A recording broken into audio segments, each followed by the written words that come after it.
श्रद्धा की अंधश्रद्धा, विसर्जित मूर्ती मंदिरात परतल्या। बेडेज गावात घडली घटना, दैवी चमत्कार झाल्याची जोरदार चर्चा। खबर 24 तासमध्ये मी दिनेश पाचगरे आपणा सर्वांचं स्वागत करतो। आपण आज एक शहापूरमधून एक आगळीवेगळी बातमी पाहतोय। श्रद्धा की अंधश्रद्धा, बेडेज गावात घडला एक अनोखा प्रकार, विसर्जित केलेल्या मूर्ती मंदिरात परतल्या।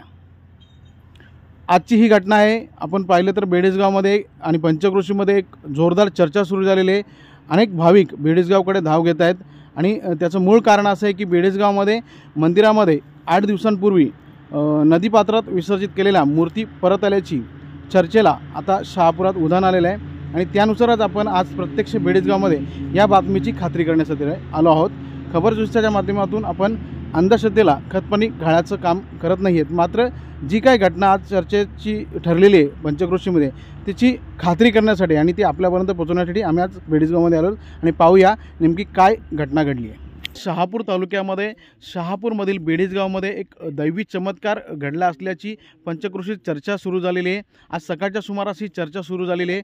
आपण जर पाहिलं तर बेडेजगावमध्ये बेडेजगावचे जे ग्रामदैवत आहे त्याचे प्राणप्रतिष्ठा सोहळ्याचं आयोजन करण्यात आलेलं आहे आणि त्यांच्या गावाजवळ असलेल्या मंदिरांचं नूतनीकरणाचं काम सुरू आहे। आपण ज्यावेळी या ठिकाणी आलो त्यावेळी आपल्याला ग्रामस्थांकडून माहिती मिळाली की गावामध्ये ज्या जुन्या मूर्ती होत्या त्यांची विधिवत पूजा करून त्या जवळपास 1 ते 1.5 किलोमीटर असलेल्या नदीमध्ये विसर्जित करण्यात आल्या होत्या एक आठवड्यापूर्वी, म्हणजे मंगळवारी। आणि अशी चर्चा सुरू झालेली आहे आज की ज्यावेळी सकाळी नेहमी जे पूजा करणारे पुजारी आहेत किंवा जे दिवाबत्ती करणारे जे ग्रामस्थ आहेत ते ज्यावेळी ह्या मंदिरात आले त्यावेळी त्यांना ज्या विसर्जित केलेल्या मूर्त्या आहेत त्या पुन्हा मंदिरात पाहायला मिळाल्या।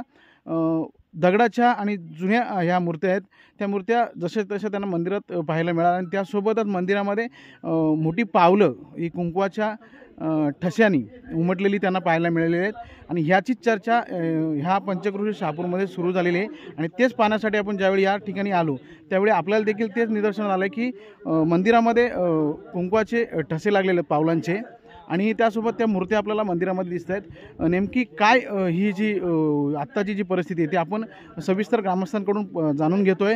हा दैवी चमत्कार घडला असं ग्रामस्थांच्या वतीने बोललं जात आहे, याची मात्र आपण आता पुष्टी करत नाहीत, परंतु जी घटना घडली, जी चर्चा चालू झालेली आहे ती घटना दाखवण्याचं काम आपण आज आपल्या खबर 24च्या माध्यमातून करतोय आणि ग्रामस्थांशी या संदर्भात संवाद साधतोय। आपल्याला हे सर्व जे परिस्थिती आहे ती आपल्याला दाखवण्याचा प्रयत्न आम्ही करतोय। बेडेजगावमध्ये आज पंचक्रोशीमध्ये एक चर्चा सुरू झालेली आहे की बेडेजगावमध्ये कुठेतरी एक दैवी चमत्कार झाला आहे असं बोललं जातं आहे। आपण काही दिवसांपूर्वी मंदिरातल्या ज्या जुन्या मूर्त्या होत्या त्या विसर्जित केल्या होत्या पाण्यामध्ये आणि त्यांचा आज साक्षात्कार झाला आहे, त्या मूर्त्या परत मंदिरात आल्या असं बोललं जातं आहे। नेमकं ग्रामस्थात तुम्ही जेव्हा प्रत्यक्ष पाहिलं सुरुवातीला पहिल्यांदाच तेव्हा काय घडलं? काय नाही, मी सकाळी दिवा लावायला आलो तिची, तेव्हा मी पावलं आणि देवी आहे ती तशी होती। काय नेमकी घटना होती ती काय समजले, कारण माहीतच नाही काय आम्हाला, आम्ही सकाळी समजलं आम्हाला का असे आहे म्हणून। पण तुम्ही ह्या मूर्ती कुठे विसर्जित केल्या होत्या आणि कशासाठी केल्या त्या, काय नेमकं तुमचं पुढे कार्यक्रम होता? नाही, आमचे ते जरा तडा गेलेले मूर्त्या ना, त्यामुळे आम्ही त्यांच्या नवीन मूर्त्या बनवायला दिलेल्या आहेत। तर मूर्त्यांची प्राणप्रतिष्ठा करून ती आम्ही ब्राह्मणाकडून पूजा करून ते काढले आणि त्यांच्या नदीवर विसर्जन केलं होतं। किती अंतर होतं नदीचं आणि केव्हा केल्या होत्या मूर्त्या विसर्जित? 10 तारखेला केल्या होत्या। साधारणतः मंदिरापासून किती अंतर असावं? ते 1.5 किलोमीटर असेल ना। हां, 1 ते 1.5 किलोमीटर। काय वाटतंय आता ह्या मंदिरात तुम्हाला पहिल्यांदा ह्या मूर्त्या परत आल्याच्या दिसत आहे, यावर तुमचं गावकरी म्हणून काय मत आहे? तर आम्हाला तर असं वाटतं दैवी चमत्कारच आहे। यापुढे तुमची काय आता काय लोकांना ही जी माहिती पोहोचली, काही लोक येत आहेत का, काही गर्दी होते का? काय आता गर्दी चालूच झाली, सकाळपासून भरपूर लोक येऊन गेली। गावचे ग्रामस्थात गावकच्या वतीने हे जे नियोजन केलं होतं प्रांत परिषदेचं आणि त्यात आता काही दिवस उरले असतानाच अशी एक घटना घडलेली आहे। नेमकी काय परिस्थिती? या ठिकाणी आमच्या ग्रामदेवता आहेत, तर यांचं नवीन मूर्ती प्राणप्रतिष्ठापना या ठिकाणी करायचं होतं। या 21 तारखेला हा कार्यक्रम आमचा ठरलेला आहे नियोजनानुसार आणि मागच्याच मंगळवारी आम्ही या जुन्या मूर्ती आहेत यांचं विधिवत पूजा करून ब्राह्मणांच्या हस्ते ब्राह्मणांनी सांगितल्याप्रमाणे आम्ही त्यांचं विसर्जन केलं होतं। या ठिकाणावरनं 2 किलोमीटरवर कान्वी नदी आमच्या विभागातून वाहते, त्या नदीमध्ये या मूर्तीचं खोल पाण्यात विसर्जन केलं होतं। परंतु आज पूजा करताना आमचे जे रोजच पुजारी येत आहेत आमचे भरतविषय, हे दिवा लावण्यासाठी आले असता त्यांना येथे या ठिकाणी मूर्तीची पावलं लागलेली दिसली आणि मूर्ती असलेल्या जागेवर त्याला मूर्ती दिसली.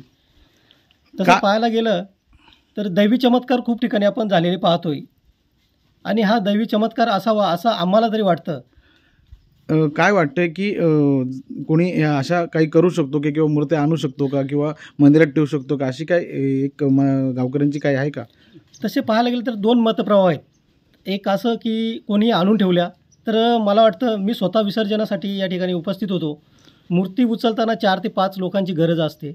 इथे आम्ही गाडीमध्ये मूर्त्या नेऊन त्या विसर्जन केल्या आणि दोन्ही मंदिरातल्या मूर्त्या विसर्जित केल्या. आता आपण जेव्हा इथे मूर्ती आहे, ही मूर्ती ठीक आहे, पण पलीकडच्या मंदिरात जे मूर्ती आहेत ते गोटे आहेत, त्यानं शेंदूर लावलेला आहे.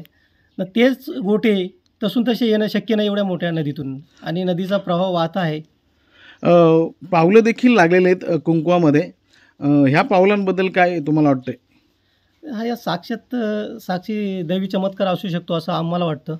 पावलांमध्ये कुठेतरी आपल्या सामान्य माणसाच्या आणि पावलांमध्ये काय फरक वाटतो का? ही पावलं प्रमाणापेक्षा थोडी जास्त मोठी वाटतात आम्हाला. इथून पुढे गावकऱ्यांचं काय नियोजन असणार आहे? आता पाहूया, आमचा जो कार्यक्रम नियोजनानुसार ठरला आहे तो कार्यक्रम तसा होणारच आहे. आता आम्ही आमच्या गावाची एक मीटिंग घेऊन त्यामध्ये निर्णय घेऊ. या घटनेची सोशल मीडियावर जोरदार चर्चा सुरू झाली असून यामध्ये तर्कवितर्क लढवले जात आहेत. एकीकडे बोललं जातं की हा दैवी चमत्कार झाला असून तर काही ठिकाणी काही समाजकंटकांनी असा प्रकार घडवला असेल असं देखील बोललं जातं.